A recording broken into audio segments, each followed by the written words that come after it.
Hi everyone. Today we're going to discuss another interesting topic, and that will be what it would look like if humans lived on another planet. When we imagine space colonization, we often picture shiny domes on Mars, astronauts walking under alien skies, or entire cities on distant worlds. But in reality, living on another planet isn't just about landing there. It's about recreating that delicate life support system that we have on Earth and that makes Earth habitable. So let's walk through the five biggest challenges humans would face if we tried to live on another world. First one is gravity. That's one of my least favorite ones, but our bodies evolved under Earth's gravity. And when that changes, the human body changes with it as well. So, for example, astronauts in orbit experience microgravity. And even with daily exercise, they do lose bone density and structure in terms of muscle strength over time. So their bodies, in a sense, begin to adapt to the environment we were never designed for. And now imagine living somewhere like the moon, where gravity is only about 1/6 of Earth's, or let's say on Mars, where gravity is about 1/3. So over months or years, lower gravity could weaken bones, change circulation, and affect how our muscles develop. We don't know yet how the human body would handle like decades in these conditions. But future colonies might need intense exercise and routines and medical monitoring, and even, for example, rotating habitats that create artificial gravity. So gravity is something we do rarely think about on Earth, but it's one of the most fundamental part of life. Second one is atmosphere. So Earth's atmosphere provides exactly the mixture of gases we need to survive. It gives us oxygen to breathe, pressure to keep our bodies functioning, and protection from the vacuum of space. Now, most outer worlds are very different from that. Some planets have almost no atmosphere at all. Others have atmospheres that are toxic or extremely thin. So let's say again, Mars, for example, has an atmosphere that is mostly carbon dioxide and less than 1% of Earth's pressure. So without protection, human couldn't survive there for that long. So that means that any human settlement would need sealed habitats where we have air pressure, oxygen levels, and temperature that are carefully controlled. So essentially, we would have to build, in a sense, artificial environments that recreate the breathable conditions on Earth.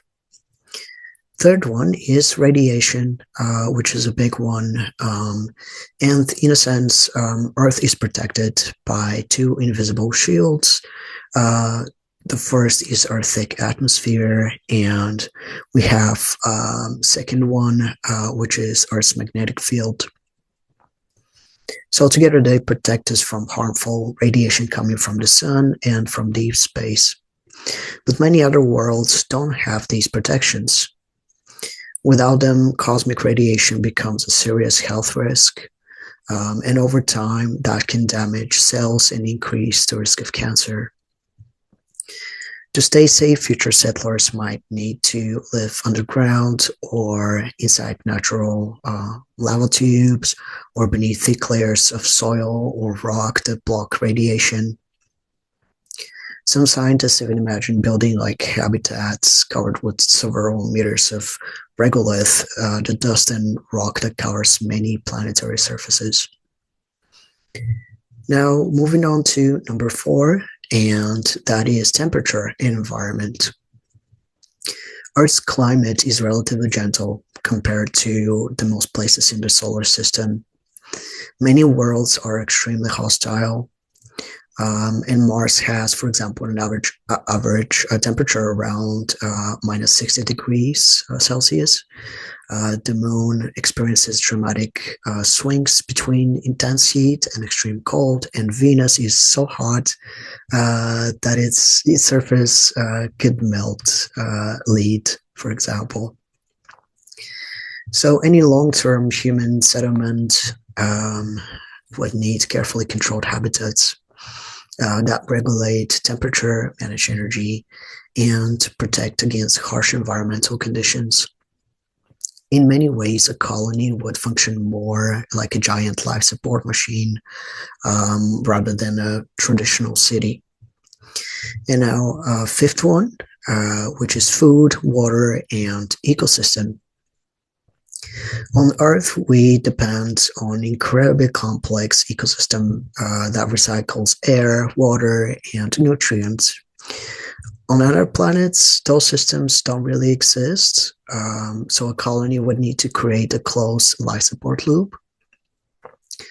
For example, water would need to be recycled again, and oxygen would need to be produced continuously. Food would have to be grown locally in controlled environments. Future colonies, for example, might rely on hydroponic farms, algae bioreactors, or carefully balanced artificial ecosystems that keep everything running. So in other worlds, humans wouldn't just be building homes on another planet. We would be building miniature versions of Earth's life and support systems as well.